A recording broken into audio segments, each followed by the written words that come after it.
আমের সিজনে এই রেসিপিটা আমি যে কতবার ট্রাই করি তার কোনো শেষ নেই। আমার কাছে অনেক বেশি ভালো লাগে আর বাচ্চাদের তো ভীষণ পছন্দের। চাইলে কিন্তু আপনারাও ট্রাই করে দেখতে পারেন, ভালো লাগবে। প্রথমেই একটি আম নিয়ে তা থেকে খোসা ছাড়িয়ে আমের পিউরিটা নিয়ে নেব।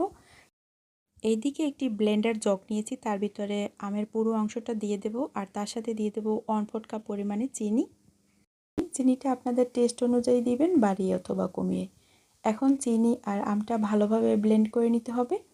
যখন ব্লেন্ড করা হয়ে যাবে এক পাশে রেখে দেব আর অন্য পাশে একটি বাটিতে নিয়ে নেব 1 কাপ পরিমাণে ঠান্ডা দুধ, তার সাথে দিয়ে দেব 2 টেবিল চামচ পরিমাণে সুজি।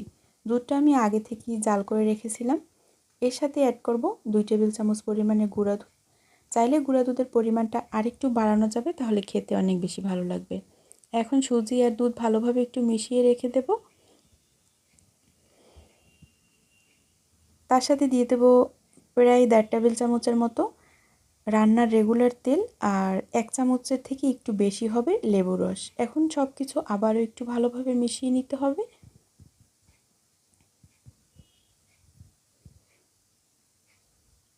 যখন ভালোভাবে মেশানো হয়ে যাবে, আগে থেকে ব্লেন্ড করা আমের পিউরিটা দিয়ে দেব এই দুধের সাথে। এখন ভালোভাবে আবারও মিশিয়ে নিতে হবে। অবশ্যই লক্ষ্য রাখবেন দুধ যাতে গরম না থাকে, দুধটা আগে থেকেই ঠান্ডা করে নেবেন।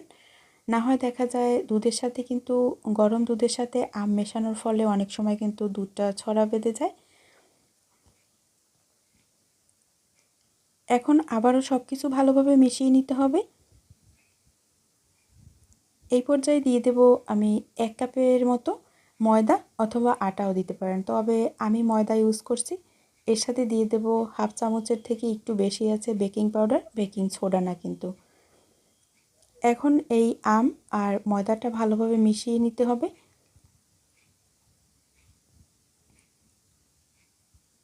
আর ভিডিওতে যেভাবে দেখছেন ঠিক এইভাবে কিন্তু এইভাবেই ঘনত্বটা রাখতে হবে, সেক্ষেত্রে রেসিপিটা অনেক বেশি ভালো লাগবে খেতে।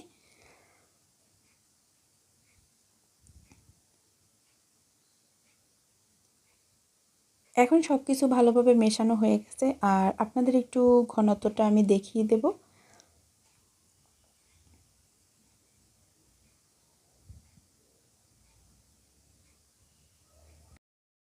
এখন একদমই ব্যাটার রেডি হয়ে গেছে।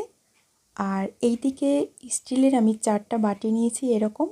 এর ভিতরে এখন হালকা একটু তেল দিয়ে ব্রাশ করে নিতে হবে।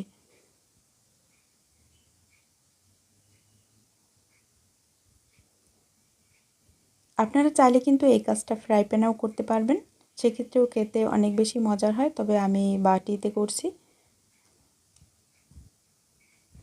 সবগুলো বাটিতে তেল ব্রাশ করা হয়ে গেছে। এখন আগে থেকে যে আমি আম দিয়ে ব্যাটারটি তৈরি করে রেখেছি, এই ব্যাটার অর্ধেক পরিমাণে দিয়ে দেব প্রত্যেকটা বাটিতে।